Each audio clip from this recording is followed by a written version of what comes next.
Hello friends, welcome to VictoryAyurvedam. இன்றைக்கி நம்ம வீடியோவில் என்ன பார்க்க போகிறோம் அப்படின்னா, ஒரு ஆயுர்வேத மெடிசின் தான். ஸோ சளி இருமலுக்கு தகுந்த மாதிரியான ஒரு ஆயுர்வேதிக் ட்ரீட்மெண்ட் தாங்க பார்க்க போகிறோம். ஸோ இந்த பனிக்காலம் வந்தாச்சு. ஸோ எல்லாருக்குமே ரொம்ப சளி பிடிச்சிட்டு ரொம்ப கஷ்டப்படுவோம். ஸோ அந்த டைமில் என்ன பண்ணுறது அப்படின்னு தான் நம்ம இன்றைக்கி பார்க்க போகிறோம்.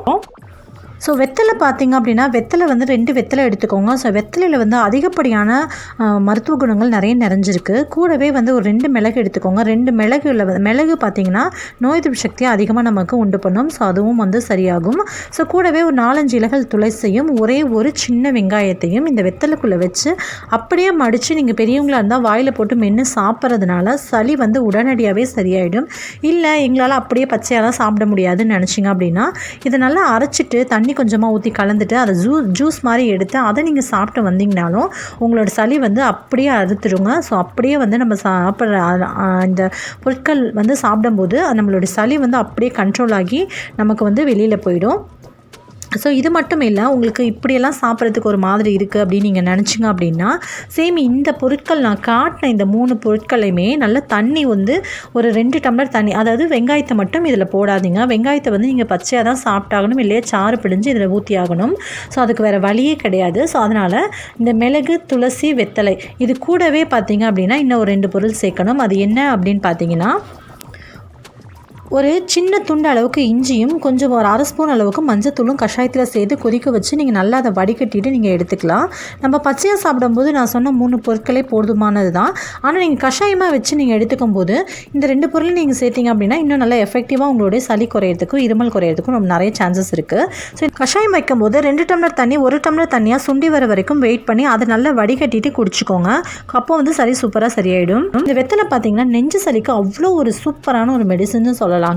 இந்த வெத்தலை மேலே வந்து பார்த்திங்க அப்படின்னா மேலால் வந்து லைட்டாக கடுகு எண்ணெய்ன்னு சொல்லுவோம்ல, அதை வந்து தடவிட்டு நம்ம நெஞ்சில் வந்து லைட்டாக, அதாவது ஒரு அகல் விளக்குலேயே இதில் லைட்டான ரொம்ப கம்மியான சூட்டில் பொறுக்கிற சூடுன்னு சொல்லுவோம்ல, லைட்டாக தொட்டு பார்த்தா வெதுவெதுப்பான ஒரு சூட்டில் அந்த அகல் விளக்கில் காட்டிட்டு நம்ம நெஞ்சில் போட்டோம், குழந்தைங்களுக்குலாம் போட்டோம் அப்படின்னா அந்த நெஞ்சு சளி வந்து அப்படியே சரியாக போயிடும்.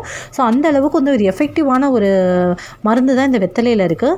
அதே மாதிரி இந்த மிளகுலையும் பார்த்திங்கன்னா நிறைய நோய் எதிர்ப்பு சக்தி அதிகமாக இருக்குது. அப்படிங்கிறப்போ நம்மளுடைய சளி இருமலை அப்படியே குறைச்சிரும், சுத்தமாகவே இல்லாமல் பண்ணிடும்.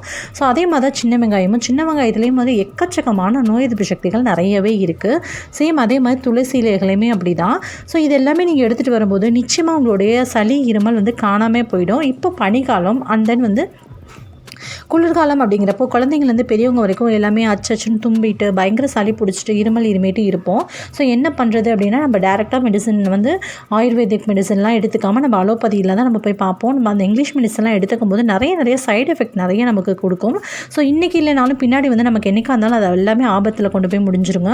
ஸோ அதனால் வந்து அதெல்லாம் எதுவுமே எடுத்துக்காமல் நீங்கள் வீட்டில் நேச்சுரலாக நமக்கு இயற்கையாக கிடைக்கக்கூடிய இந்த பொருட்களை வச்சு நீங்கள் எடுத்துக்கோங்க. ஸோ இதை எப்படி சாப்பிட்ணும் அப்படின்னு பார்த்தோன்னா, நம்ம சாப்பாட்டுக்கு முன்னாடி நீங்கள் எடுத்துக்கோங்க, ரொம்பவே நல்லது.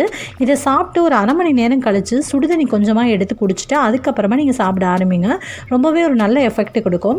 இது மட்டும் இல்லை, நீங்கள் குழந்தைங்களுக்கு கொடுக்குறீங்க, ரொம்ப சின்ன குழந்தைங்களுக்கு கொடுக்குறீங்க அப்படின்னா ரொம்ப கம்மியான அமௌண்ட்டை இதை சாறு எடுத்துகிட்டு ஒரு 1/2 ஸ்பூன்லேருந்து 1/4 ஸ்பூன், இல்லைன்னா சங்கு இருக்கு இல்லையா, சங்கு நம்ம பாலாடைன்னு சொல்லுவோம்ல, அதில் ஒரு 1/4 சங்கு அளவுக்கு மட்டும் குழந்தைங்களுக்கு கொடுங்க, போதுமானது. ஸோ இது மாதிரி தான் நம்ம இதை எடுத்துகிட்டு வரணும். இது மாதிரி எடுத்துக்கிட்டு வரும்போது நிச்சயமாக நமக்கு சளி இருமல் ரொம்ப சூப்பராக சரியாக போயிடுங்க. நேச்சுரல் ரெமெடி அப்படின்றனால பெரியவங்க சின்னவங்கன்ற எந்த வித்தியாசமுமே இல்லை. குழந்தைங்களோட வயிறு வந்து அதிகமான ஒரு காட்டத்தை பொறுக்க முடியாது அப்படின்றனால அளவுகளை மட்டும் கொஞ்சம் குறைச்சி கொடுங்க, போதும். வயசுக்கு தகுந்த மாதிரி அளவுகளை கூட்டவோ குறைச்சிக்கவோ செய்யுங்க. இதனால் எந்த விதமான சைடு எஃபெக்டோ எதுவுமே வர செய்யாது. இது எல்லாமே கடவுள் கொடுத்த நமக்கு வரப்பிரசாதம். கடவுளாக வந்து இயற்கையாக கொடுத்த வரப்பிரசாதத்தை நம்ம எடுத்துக்கும் போது நிச்சயமாக இதனால் நமக்கு எந்த தொந்தரவுகளுமே வராது. ஆனால் அளவுகளை கூட்ட குறைச்சி மட்டும் அதை மட்டும் நீங்கள் கவனமாக பார்த்துக்கோங்க. ஓகே, இது மாதிரி நிறைய ஆயுர்வேதம் அண்ட் தென் வந்து நேச்சுரல் ரெமடிஸ், ஹோம் ரெமடிஸ்லாம் நீங்கள் பார்க்கணுன்னா நம்ம சேனலை சப்ஸ்கிரைப் பண்ணி வச்சுக்கோங்க. கூட வர பெல் பட்டனை ப்ரெஸ் பண்ணிக்கோங்க. தேங்க்யூ.